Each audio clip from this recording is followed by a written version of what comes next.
Assalamualaikum warahmatullahi wabarakatuh. Nashkurullaha syukran katsira bi qiraatil hamdalah ala hidayatihi wa taufiqihi alladzi nahnu na'isu biha. Al-khata' wa nisyan sifatul linnas. Tersalah dan tersilap itu adalah sifat manusia. Karena itu yang salah itu bukan hanya masyarakat umum. Yang ustadz-ustadz, yang buya-buya masih banyak kesalahannya. Salah membaca ayat juga masih banyak. Maklumlah manusia itu kadang-kadang lupa tersambung ayat yang mirip-mirip dengan ayat yang lain. Ini contohnya bacaan yang tersalah. Dan ada pula yang tersalah itu yang memang dasarnya membaca itu ilmunya kurang atau ilmunya tidak ada, sehingga bacaan juga menjadi salah. Ini misalnya, ini contohnya, masya Allah. Ihda asrota rakaatan. Jadi Pak Abdul ini heran. Wa innama istahibba ay yusalli. Ini salah. Ihda asrota rakaatan. Jadi Pak Abdul ini heran. Ketika mengomentari atau mengkritisi amalia yang tidak sesuai dengan pendapatnya dianggap bid'ah atau dianggap sesat. Iya. Apakah tidak sadar kamu Pak Dul, apa yang Anda baca itu ternyata bukan dari golongan Pak Dul? Ini dia. Ihda asrota rakaatan. Salah bacaan. Yutiru minha biwahidatin. Wa innama istahibba ay yusalli ihda asrota rakaatan. Jadi Pak Abdul ini heran. Ketika mengomentari atau mengkritisi amalia yang tidak sesuai dengan pendapatnya dianggap bid'ah atau dianggap sesat. Ya. Apakah tidak sadar kamu Pak Dul, apa yang Anda baca itu ternyata bukan dari golongan Pak Dul? Ini kejadiannya juga di luar daerah ya, tidak terjadi di Sumatera. Ini kebanyakan terjadi itu di Madura, di Jawa Timur, karena tingkat kritisnya lebih tinggi. Dan memang pesantren itu terbanyak di Jawa Timur, ribuan jumlahnya. Dan kiai-kiai yang hebat-hebat itu ada di sana, sehingga terlatih di kalangan anak-anak muda di pesantren itu membaca kitab gundul itu sudah memang merupakan kewajiban harian. Jadi kalau sedikit saja pemuka masyarakat, apakah itu ulama, yang salah mengucapkan, dengan mudah mereka mengoreksinya. Nah, ini kita dengarkan, masya Allah. Masya Allah. Aslinya saya itu capek ya, ngereaction dari golongan orang-orang atau ustadz-ustadz yang sok paling mengikuti sunnah. Masya Allah. Saya itu capek aslinya. Tapi ya mau gimana lagi? Perlu saya sampaikan karena memang sudah tersebar di media. Wa innama istahibba ay yusalli ihda asrata rakaatan. Yutiru minha biwahidatin. Wa innama istahibba ay yusalli ihda asrata rakaatan. Yutiru minha biwahidatin. Dasar Wahabi. Jadi mereka ketika menjelaskan masalah persoalan fikih, mereka itu ya memang seringkali mengungkapkan persoalan fikih, tapi fikih itu lentur Pak ya. Saya sering mengungkapkan bahwa persoalan fikih itu lentur. Jika nanti mukhtalaf saya tak perlu mengklaim paling benar, terkecuali nanti persoalan mujma' alaih. Saya tidak ingin membahas itu, tapi saya ingin membahas bagaimana kocaknya ustadz yang sok ngikutin sunnah.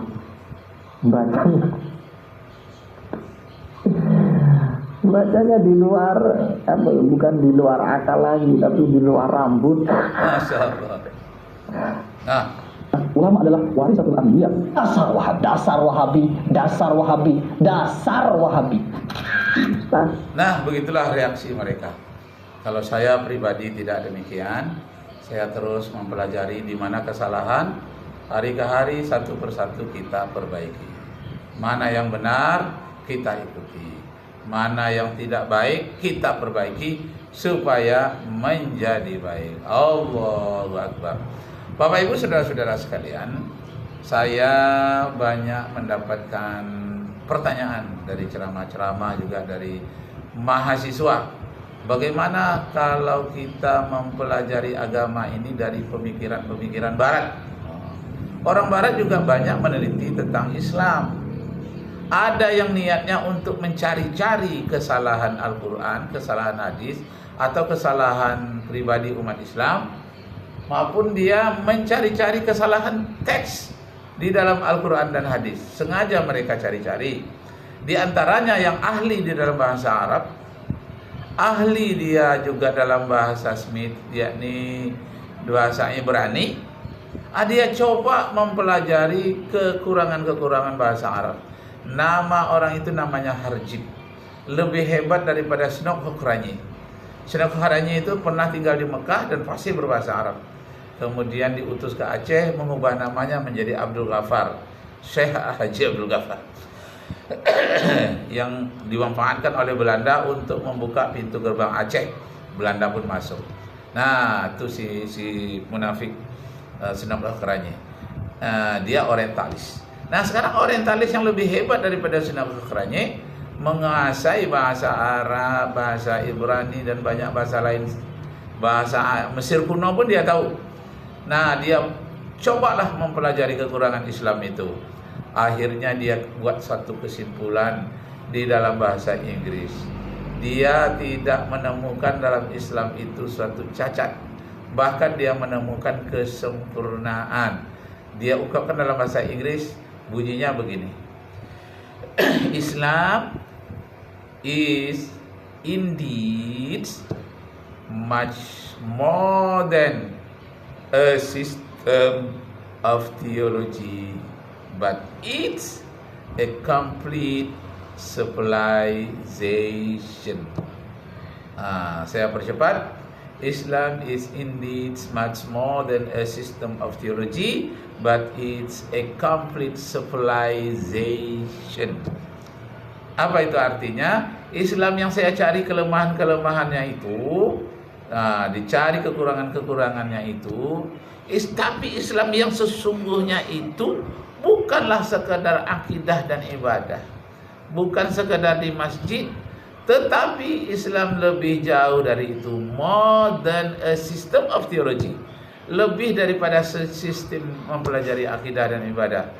But it's, bahkan di dalam Islam itu, a complete civilization. Islam itu mempunyai peradaban-peradaban yang sangat lengkap. Jadi Nabi Muhammad SAW membawa Islam ke muka bumi ini dengan peradaban yang lengkap. Pertama, membela hak kaum wanita. Dulu anak wanita yang lahir itu banyak yang dibunuh.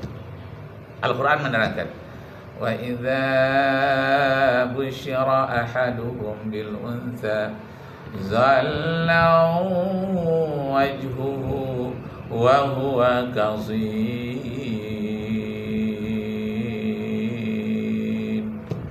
yatawara minal qawmi min su'i ma busyira bih ayumsikuhu ala hawnin am yadussuhu fit turab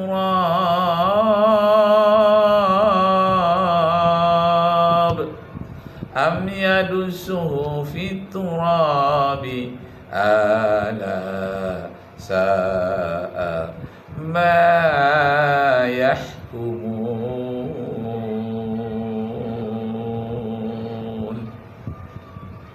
Apabila orang-orang jahiliyah di dalam perjalanan perdagangannya naik onta, naik kuda itu mendengar atau mendapatkan berita dari temannya yang naik kuda juga dari kampungnya, dapat dia berita bahwa yang lahir anaknya itu adalah perempuan, langsung merah padam wajahnya, wa huwa kazim, lalu dia bersembunyi di antara sesama pedagang Arab itu.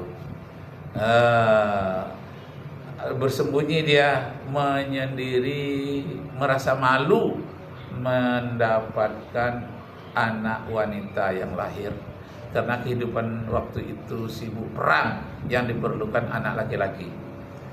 Yatawara minal qaumi, dia menginggirkan dirinya dari kaumnya. Nah, jalan yang terakhir bagi dia untuk menembus rasa malunya itu nanti setelah pulang dia ke rumahnya, dia kasih tahu kepada istrinya, am yadussuhu fiturab, ada kalanya dia menguburkan anak-anaknya itu ke dalam tanah. Fiturabi, dimasukkannya anaknya, dikuburkan ke dalam tanah. Am yadussuhu fiturabi, atau dia kuburkan anaknya ke dalam tanah. Ala sa'a ma yahkumun.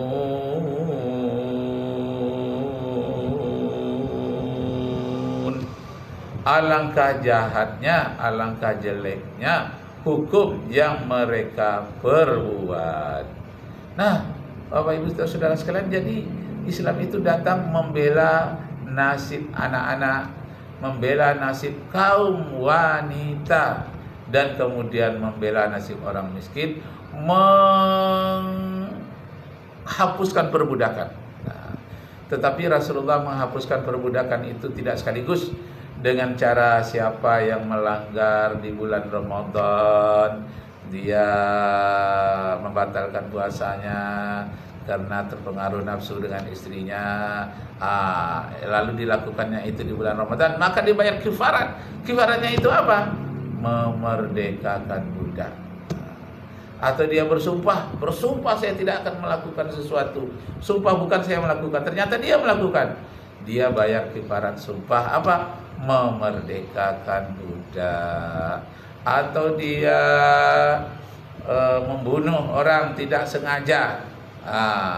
Banyak lagi hal-hal yang berkaitan dengan kesalahan-kesalahan itu ditebus dengan memerdekakan budak, sehingga budak itu semakin lama banyak yang memerdekakan, hanya sedikit tinggal lagi, lama-lama habis.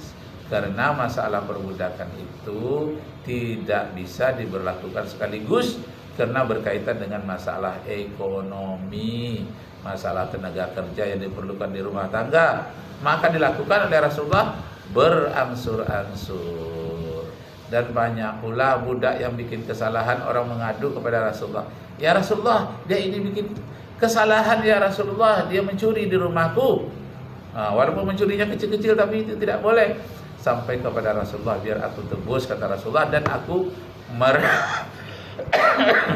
merdekakan dia. Nah, begitu, semakin banyaklah perbudakan itu, lama-lama habis. Allahu Akbar. Nah, kembali kita kepada apa yang ditulis di dalam kitab yang disampaikan oleh ustaz-ustaz dari Jawa Timur. Masya Allah. Ustaz Hibah, Pak Dul. Ini Ustaz Hibah dari mana, Pak Dul? Kesalahan baca kitab. Pak Dul itu belajar dari mana? Ustaz Hibah, Pak Dul. An-Yusolli. Jadi sok paham kitab itu, sok paham bisa mengertikan atau memahami fikih, ternyata bacanya seperti ini. Sudah diketahuan publik ini, Pak Dul. Jadi Pak Dul ini heran. Ketika mengomentari atau mengkritisi Ahmadiyah yang tidak sesuai dengan pendapatnya, dianggap bid'ah atau dianggap sesat. Apakah tidak sadar kamu, Pak Dul, apa yang Anda baca itu ternyata bukan dari golongan Pak Dul? Masya Allah. Wa inna ma yustahibba ini ilmu dari mana, Pak? Yustahibba itu. Kemudian an-yusolli ini dari mana ini? Ajaran dari mana ini? Dari Google ya? Atau dari terjemahan, Pak Dul ya? Jadi yang banyak sekali hal-hal yang berkaitan dengan koreksi-koreksi terhadap keilmuan dan kehidupan kita sehari-hari. Semoga Allah Subhanahu wa taala meridai kita semua. Teruslah belajar, jangan berhenti. Rabbi zidni ilman warzuqni fahman. Wabillahi taufiq wal hidayah. Wassalamualaikum warahmatullahi wabarakatuh.